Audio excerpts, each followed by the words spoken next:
So can you tell me now, अगर हम assumed mean method ले रहे हैं, in this assume mean method for individual series, शाबाश जल्दी से,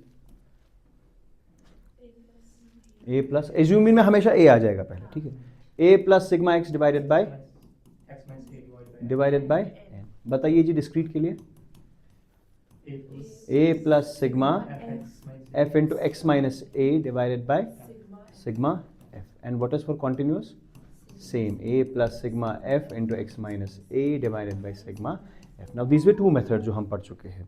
One was direct method and second one was assume mean method. And now the third step which we are having, third method which we are having is called as step deviation method. Step deviation method. And I told you कि हर कोई method क्या करेगा, ये अपनी ओर से कोशिश करेगा कि कैलकुलेशन जो है वो थोड़ी सी कम हो जाए.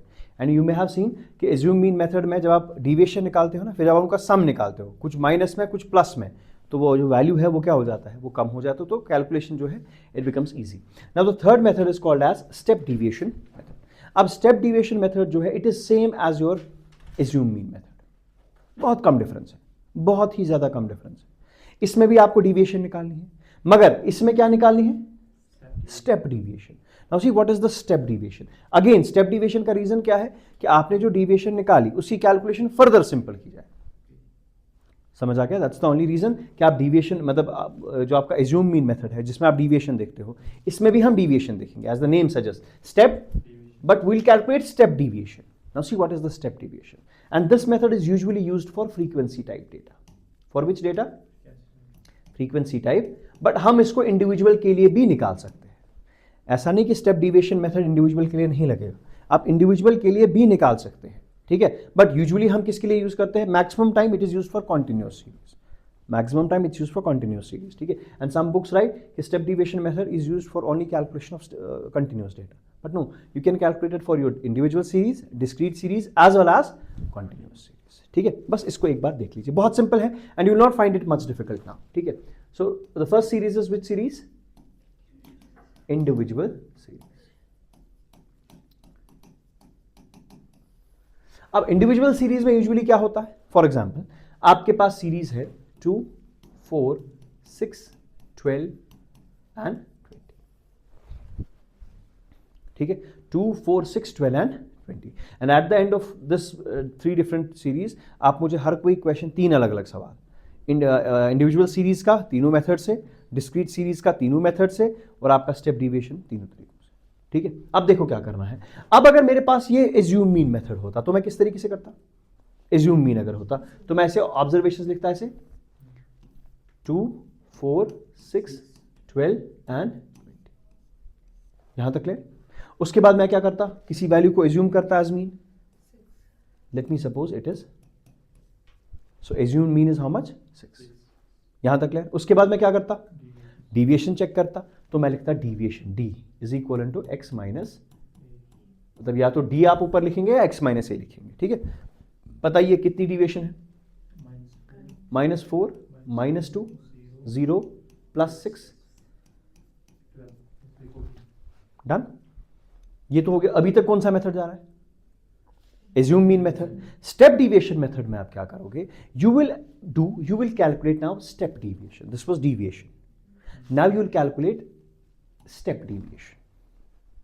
और स्टेप डिविएशन में क्या होगा, you will divide this deviation, ये जो आपका डिविएशन है इसको आप डिवाइड करोगे किसी ऐसे नंबर से जो इन सबको डिवाइड करेगा. That's step deviation.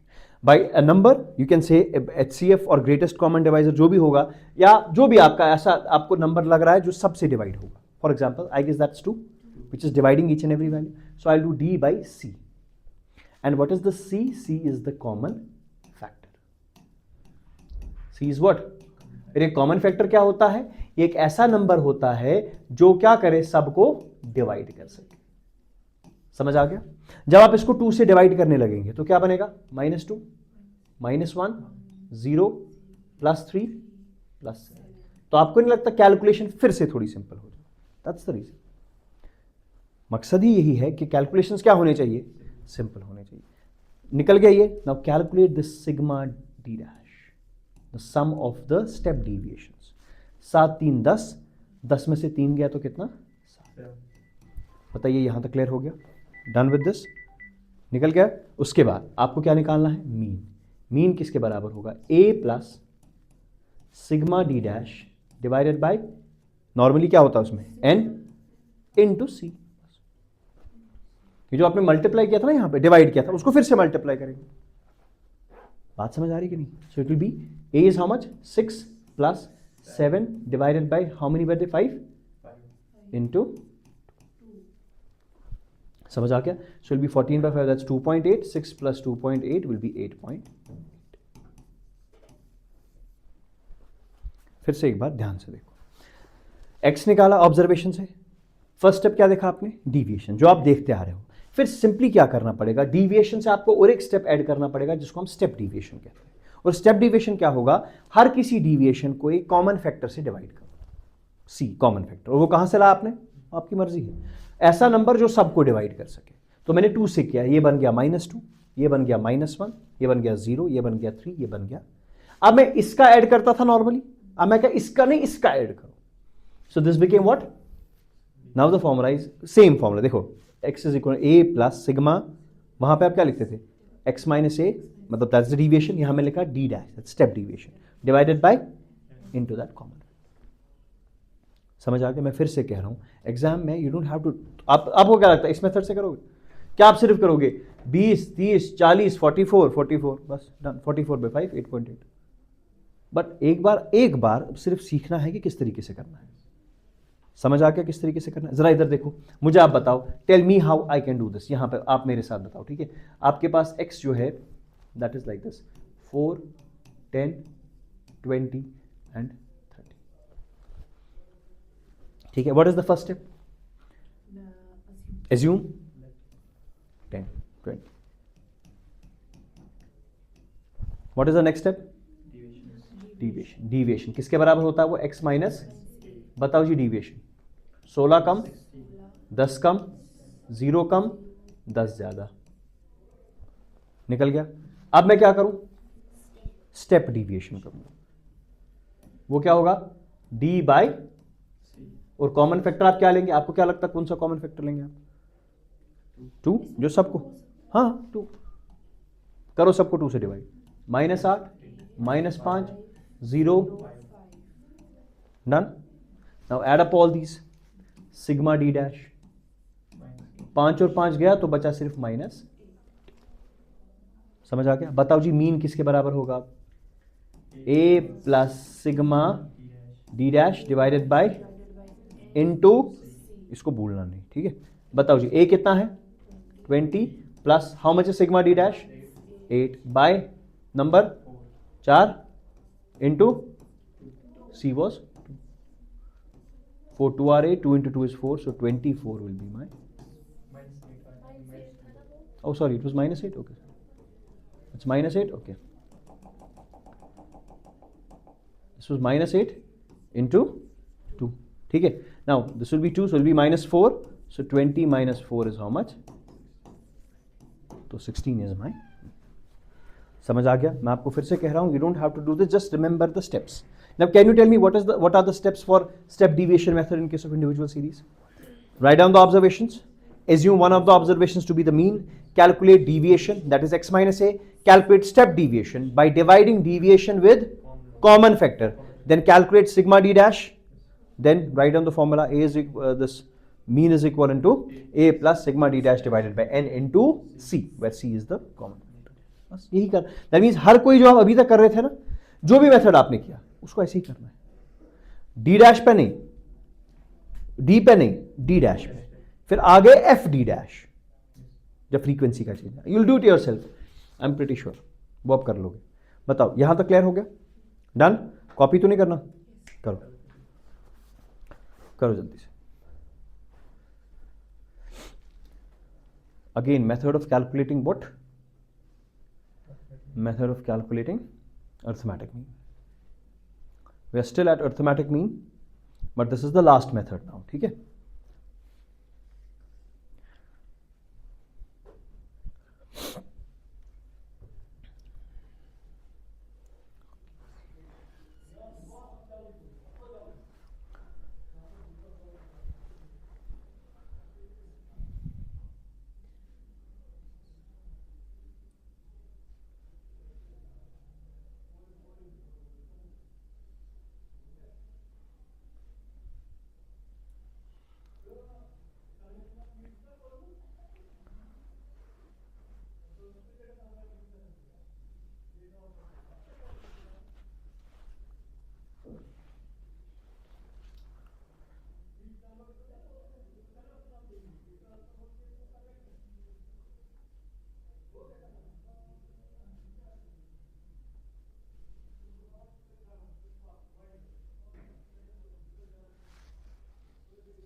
So there is only one difference between assumed mean method and step deviation method. That means you have to calculate after deviation you have to calculate step deviation. और step deviation कैसे निकलेगा? जब आप deviation को एक common factor से divide करो. बस that's the thing you have to remember. मुझे इसके steps लिख के देना हर किसी method के. What are the steps for calculating? For example, इसमें step 1 write the observations. Number 2, ठीक है, take one of the observations as assume mean, calculate the deviation, calculate step deviation.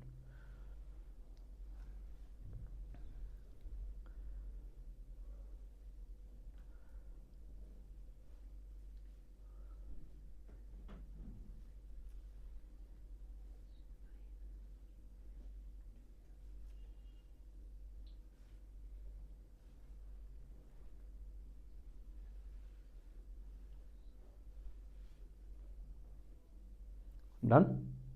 ठीक है, एक ही लिखना, दूसरा फिर प्रैक्टिस में कर लेंगे. ठीक है, अब देखो second is which one, which series. जरा एक इसको खुद से ट्राई करो. Do this discrete series yourself और फॉर्मूला भी खुद से बनाओ. This is x and this is F. This is 2, 4, 8 and 12. This is 3, 4, 2 and 1. Write down this question. इसको एक साथ करेंगे. ठीक है, किस मेथड से करना है? स्टेप डिविएशन मेथड से.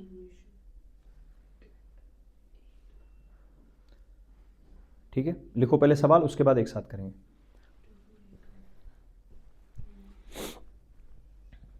Because now you know what is the rationale behind step deviation. Deviation नहीं, स्टेप डिविएशन निकाल. बस देखो. डन. चले, see what is the first step. What can be the first step? नहीं, एज्यूम मीन. क्या assume करोगे बताओ? 8. आज जो आपकी मर्जी. So a is equal to, this is the first step. चल डन. आपने एज्यूम जो है वो कर लिया 8 to be the assume mean. Done. बताइए पहला, उसके बाद क्या स्टेप होगा? डिविएशंस. किसके बराबर होती है deviation? x minus. Very good. बताओ जी क्या क्या आएगा? आप बताओ, मैं लिखता जाऊंगा. -6, -4, 0 एंड 4. डन. यही करते हैं ना. जरा मुझे बताओ, अगर एज्यूम मीन होता मैं निकालता अब f इंटू एक्स माइनस ए, है ना.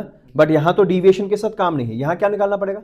Step deviation. So you have to now find d dash and that will be d by, कभी h भी लिखते हैं तो d by c. You will find d dash d by c. Done. वो भी 2. यहां पर लिखना पड़ेगा c कितना है भाई? ए आपने 8 ले लिया, c कितना ले लिया? 2 ले लिया. डन. करो जी, बताओ. -3, -2, 0. साथ साथ लिखते भी जाओ. ठीक है, इसको साथ साथ करो आप. डन हो गया. यहां तक कोई प्रॉब्लम नहीं. What should be the next step now? ft dash. Very good. Will be ft dash.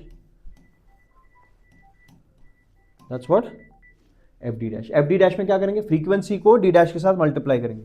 This is frequency and this is d dash. Will be -9, -8, 0 +2.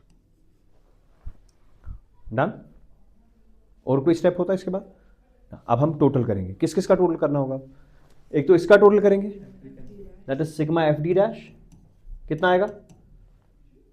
-15. ठीक है ना. 9 हो गए 17, 17 में से 2 गया तो 15, -15. ठीक है. Now can you tell me what can be the formula now? a plus sigma F D dash sigma F. तो बस हो गया. तो this is the formula. Clear हो गया? बस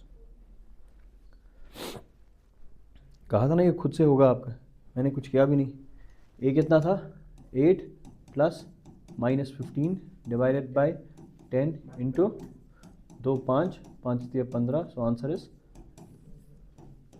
5.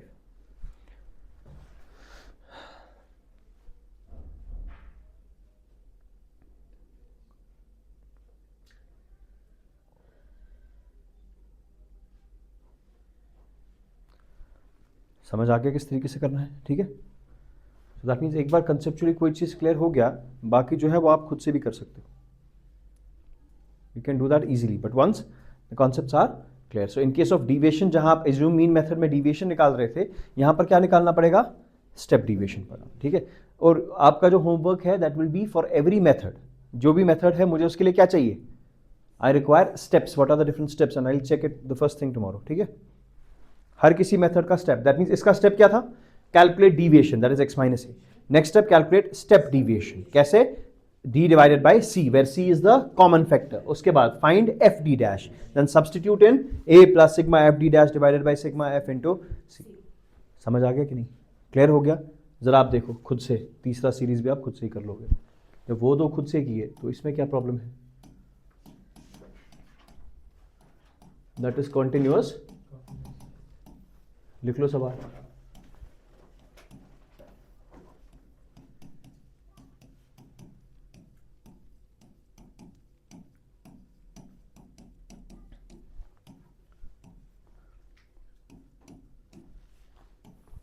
लिख लो सवाल, उसके बाद हम एक साथ करेंगे, ठीक है? चलिए.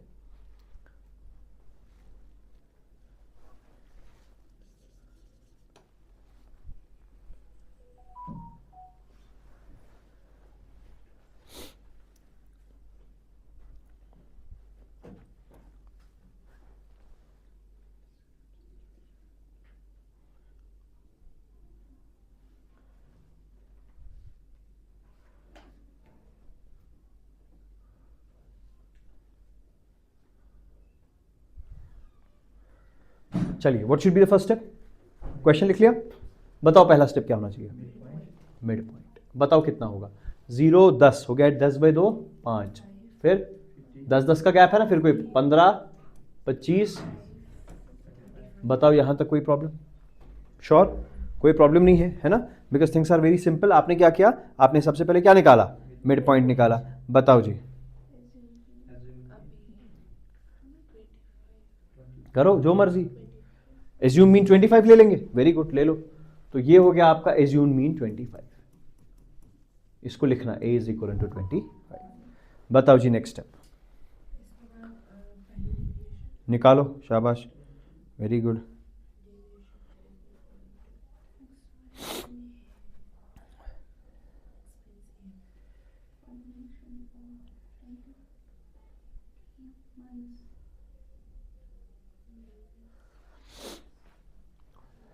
So next step you are saying we'll find out the deviation.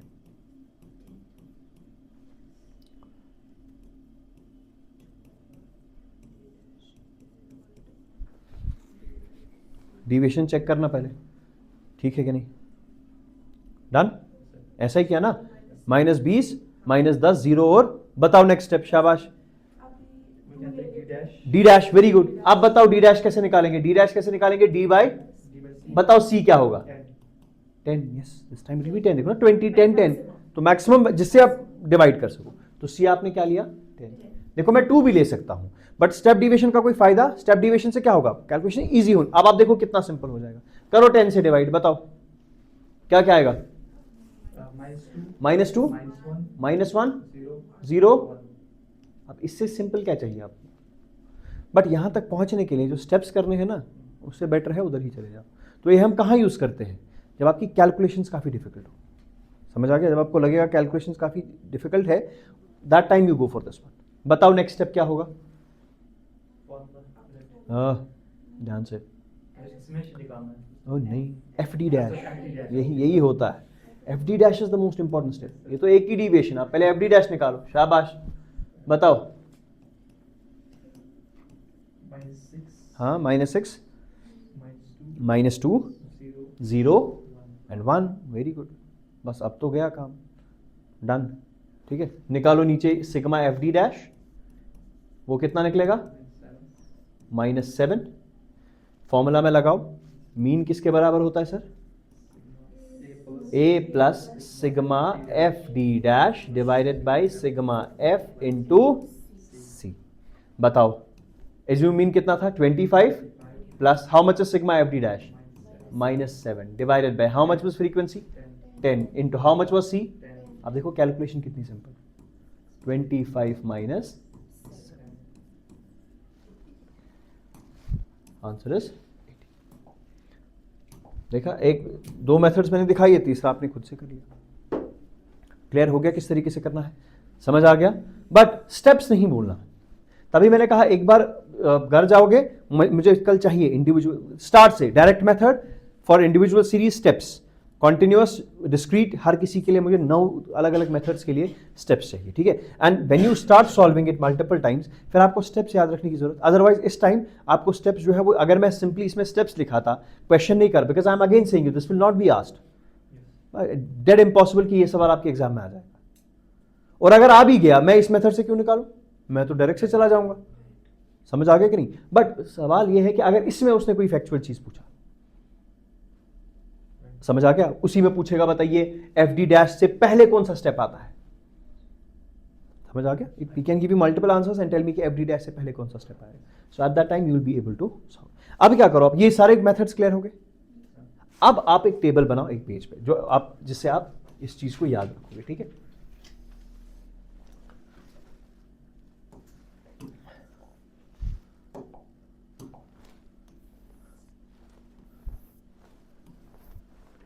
Draw a table like this, ठीक है।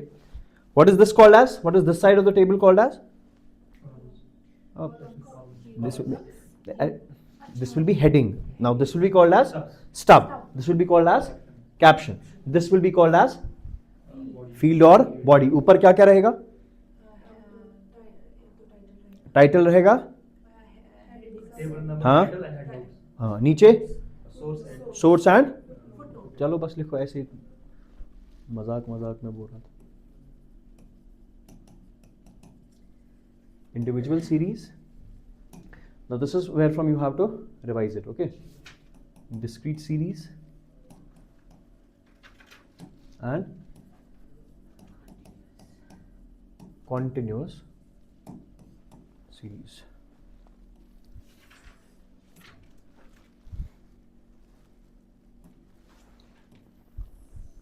What is the first method? Direct method. This is assume mean method, also called as shortcut method, ठीक है।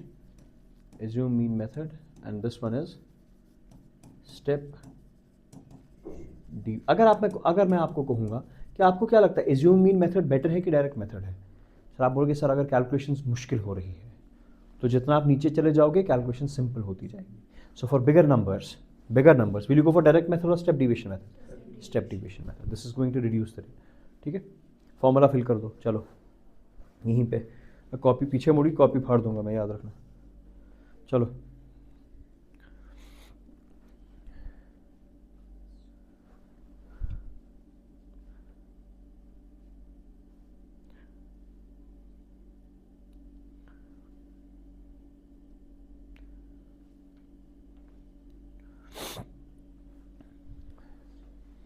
और fill in the individual, जो भी इसमें जो जो आएगा उसको बस फिल इन करते जाइए।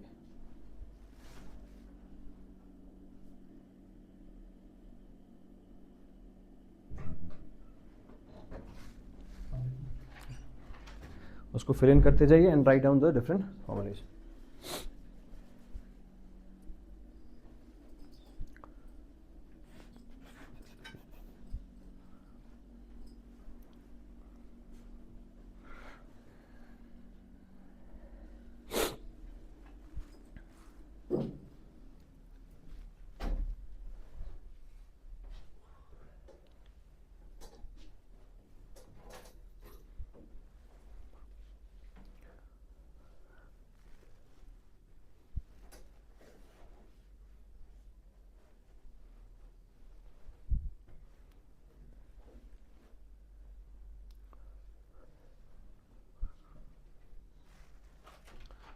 हो गया।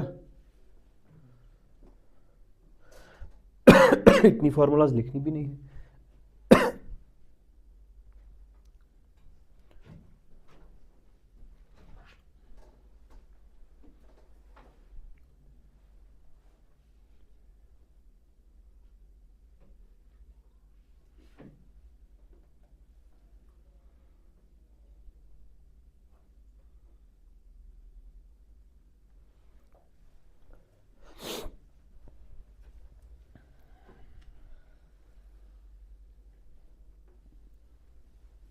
डन? जरा एक बार फिल करेंगे। बताइए, individual series discrete method, mean is equal to summation x divided by, इधर बताओ step deviation method discrete series,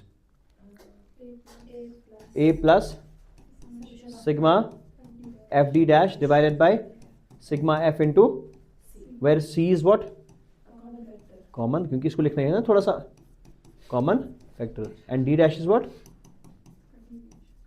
step deviation, deviation is your d, this is your step deviation. समझ आ गया? Okay, what about this one discrete series, summation fx divided by summation, इसका बताओ same, summation fx divided by sigma, बताओ जी assume mean method का, a plus sigma x minus a divided by n, इसका बताओ a plus sigma f into X minus a divided by sigma f n, नहीं ठीक है, बताओ a plus sigma f into X minus a divided by sigma, शाबाश, बताओ a plus sigma sigma d dash by n, okay, इधर बताओ x bar is equal to a plus sigma f d dash divided by sigma f into, these are the 9 formulae which you have to remember. इसमें कोई problem? समझ आ गया? Clear हो गया किस तरीके से करना है? ठीक है। नाउ जब भी एग्जाम में आएगा, अब इसमें क्या, जब भी एग्जाम में आएगा I go for the direct method because it's always simple for you, don't get complex. अगर उसने आपसे पूछा कि आप मुझे कैलकुलेट करके दे दीजिए मीन, और वो भी कौन सा मीन, अर्थमेटिक मीन, या तो वो खाली बोलेगा मीन, वरना आपको वो बोलेगा नहीं जी अर्थमेटिक मीन निकाल के दे दीजिए, so I use this formula. But for else if he asks you about the formula या जो भी स्टेप्स आपसे पूछे, so that's why this becomes important. Now your homework is what, write down the steps for each and every method. ठीक है, अब देखो हमने क्या कहा था, अगर आपको 2 दिन वाला पहला लेक्चर याद होगा, मैंने कहा था मीन जो है इट इज ऑफ 2 टाइप्स, याद है? One is simple mean and the second one is weighted mean, याद है कि नहीं? फिर सिंपल मीन में हमने क्या डिस्कस किया था, arithmetic mean, geometric mean and harmonic mean. ठीक है, but except this simple and weighted mean, you will sometimes see something called as combined mean, you will see a term called as, अब देखिए combined mean होता क्या है, simple one question and formula, because for statistics formula becomes important.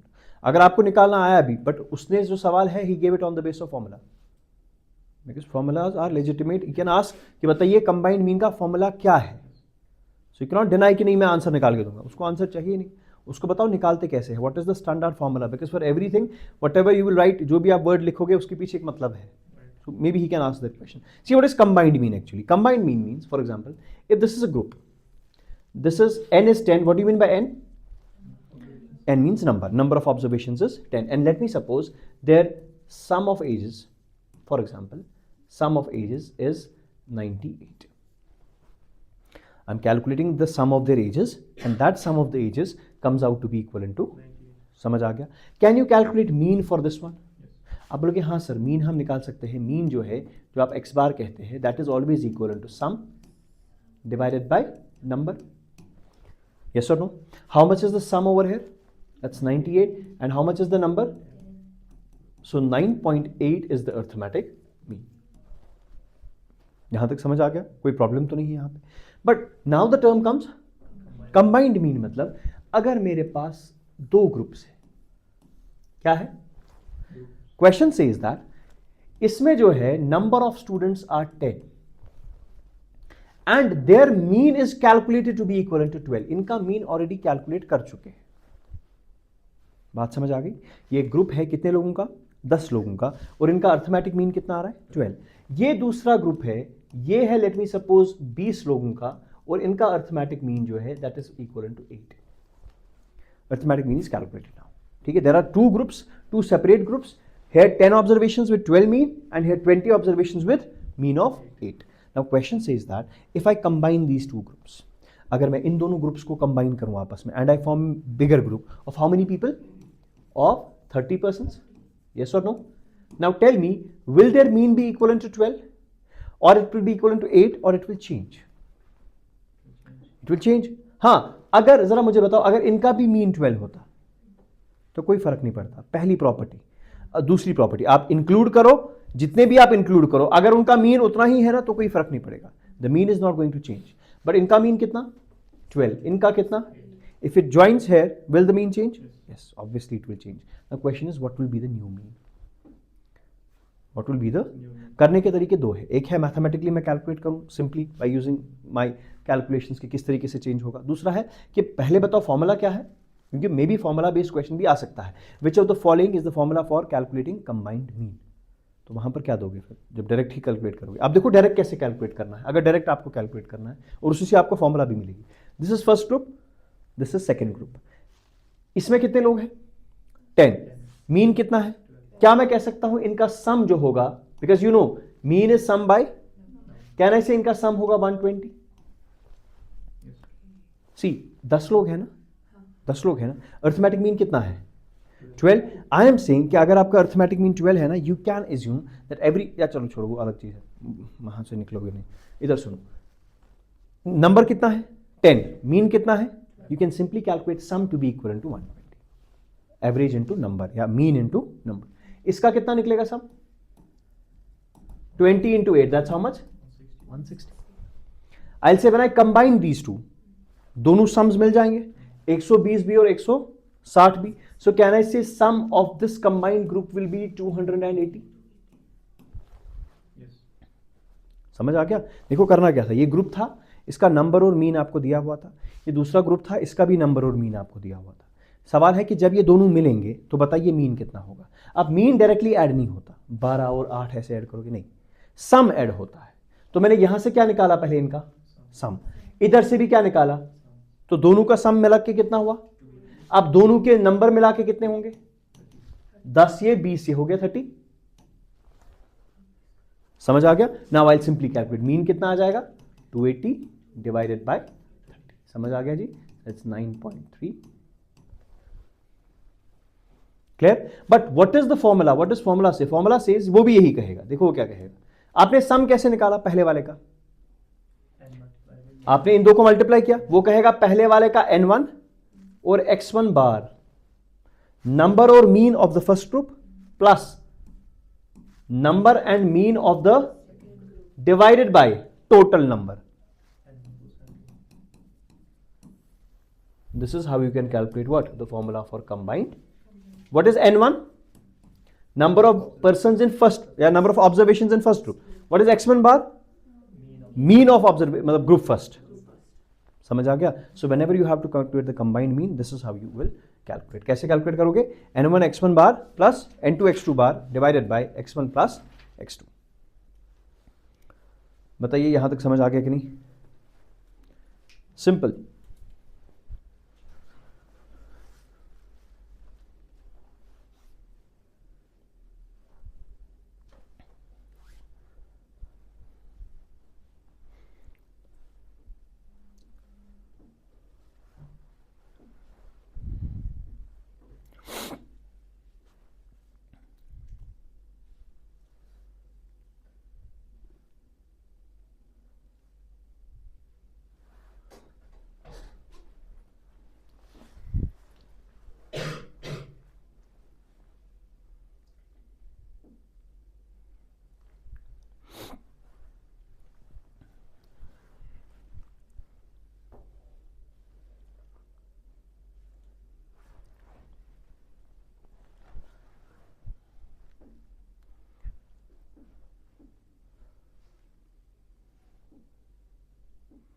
Done.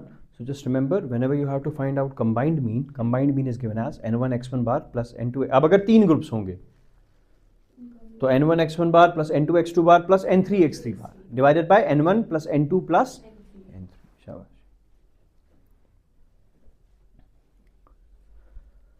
एक question लिख लीजिए इस पे,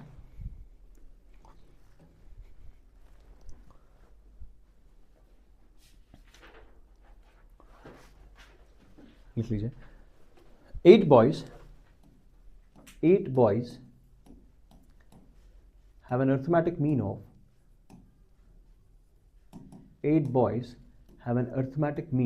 of 16 y या 15, ठीक है, y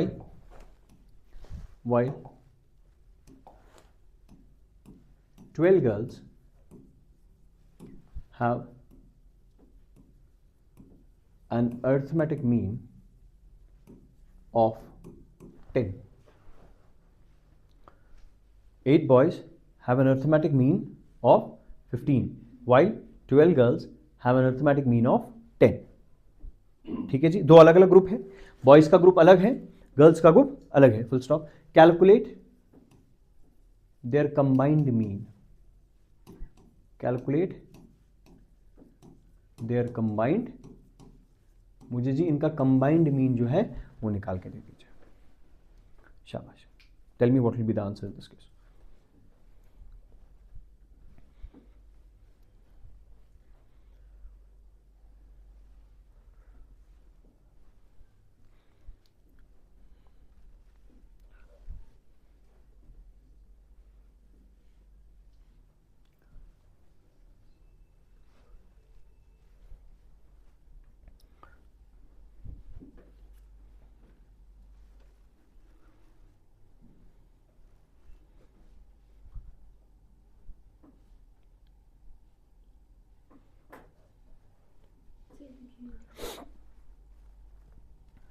हाँ, इसको सॉल्व कर दीजिए.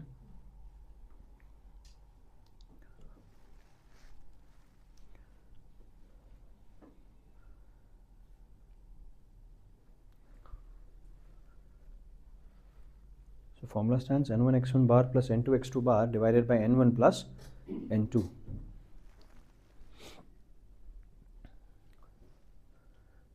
Shabash. So how we'll do it? See, 8 of the first group, 8 and 15 mean and number of the first group, n1 x1 bar plus 12 and 10 divided by total number, that means n1 plus n2. That's how much?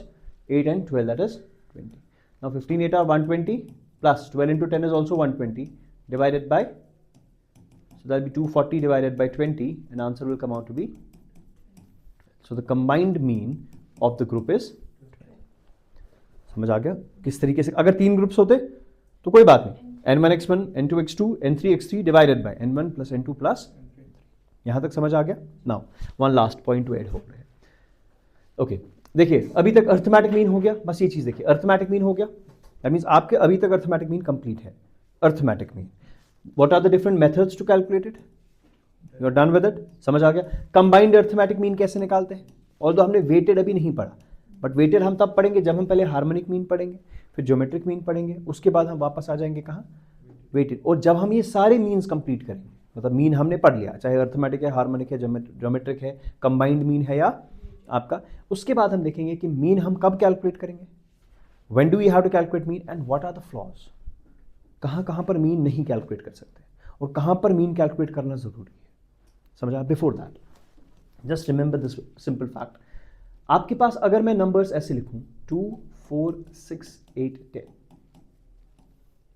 These are how many numbers? 5 numbers. ठीक है, अगर ये 5 numbers जो है, इनमें ये ऐसे 5 numbers है जिनका डिफरेंस बीच में सेम होता है, और what do we call that? I myself don't know, काम ही नहीं है. ठीक है, something called as arithmetic progression. Leave that, हमारा काम नहीं है. हमारा क्या है, हम स्टैटिस्टिक्स के साथ डील करें. हमने कहा अगर मेरे पास नंबर्स ऐसे हैं जिनके बीच का डिफरेंस सेम है, 2 4 6 8 10 सेम है ना? 2 4 6 8 10 दो का डिफरेंस है. Let's try one more thing, 3 6 9 12 15, 3 3 6 3 9 3 12 3 15. Whenever the numbers are like this, उनका जो अर्थमेटिक मीन है, and that's why I am taking this, इनका जो अर्थमेटिक मीन है that will always be the central observation. इनका जो arithmetic mean है that will be, because in coming lectures I will tell you central observation means median. Central observation means, so now can I tell you कि arithmetic mean और median कब बराबर होता है? At that time you should be able to answer. फिलहाल वो छोड़ दो. सेंट्रल अर्थमेटिक मीन कब सेंट्रल ऑब्जर्वेशन के बराबर होगा? जब आपके पास नंबर्स जो है उनके बीच का डिफरेंस जो है वो सेम रहता है. Something we call in mathematics as arithmetic progression. ठीक है, जिनके बीच का डिफरेंस क्या होगा? सेम होगा. और जब भी आप यूजुअली टेबल्स देखोगे, तो ना 1 का टेबल, 2 का table, they always are like this. 5 का टेबल अगर आप पढ़ोगे 5 10 15 20 25 है ना, 5 का डिफरेंस है, 6, 12, 18, 24, 30, 36, जहां तक चले जाओ, डिफरेंस क्या है? उन केस में हमेशा क्या होगा, जो सेंट्रल वैल्यू होगा एज पर द मीडियन, जो सेंट्रल टर्म होगा वही आपका क्या होगा, अर्थमेटिक मीन। अभी मीडियन हम नहीं लाएंगे, बट ये वर्ड याद रखना क्या, because I am going to take it once again, but under the heading of median. समझ आ रहा है कि नहीं? So write it down, when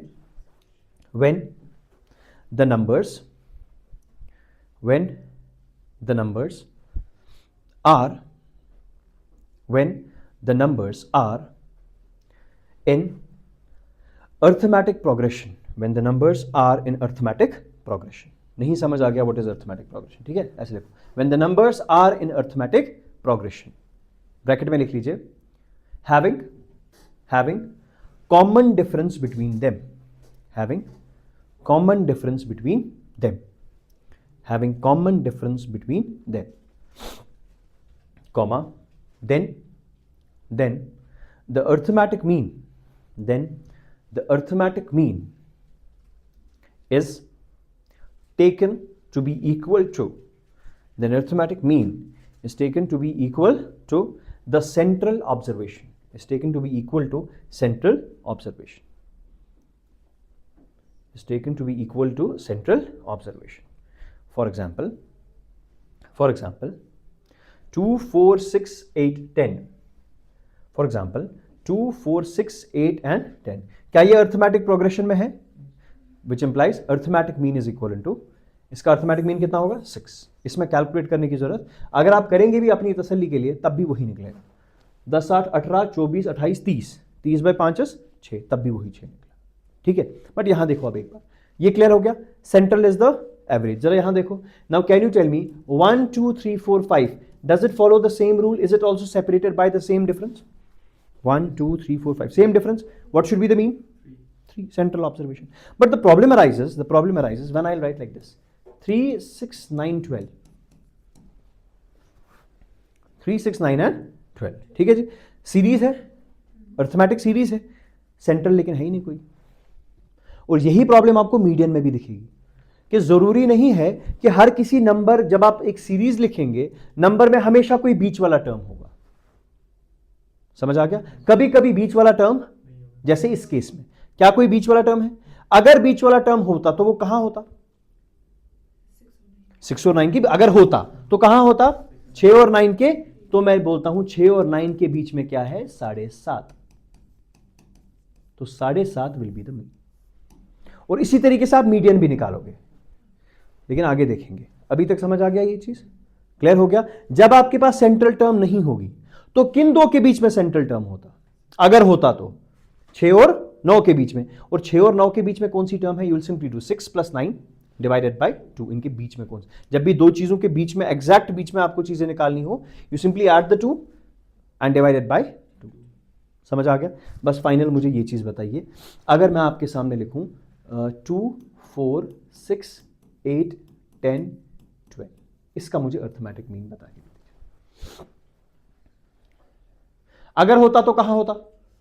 पहले बताओ, है कि नहीं? क्या पता हो, नहीं है। अगर होता तो कहां होता? 6 और 8 के बीच में। अब 6 और 8 के बीच में क्या है? 7। डायरेक्टली भी कर सकते हैं, 6 और 8 के बीच में क्या है? तो इसका अर्थमेटिक मीन जो है, अगर आप कैलकुलेट भी करेंगे तब भी 7 आ जाए। बट मेहरबानी करके एक चीज का ख्याल रखिएगा, ये सीरीज हो 2, 4, 6, 8, 10, 12, कभी ऐसे लिखेंगे 2, 4, 6, 40, आप बोलोगे बीच वाला तो arithmetic mean. No, there is a pre condition. What is the pre condition? That the numbers should follow an arithmetic. Now, last question for you. Just tell me the answer. 2, 4, 6, 8, 10, 12, 14, 16. बताओ। ढूंढो सेंट्रल।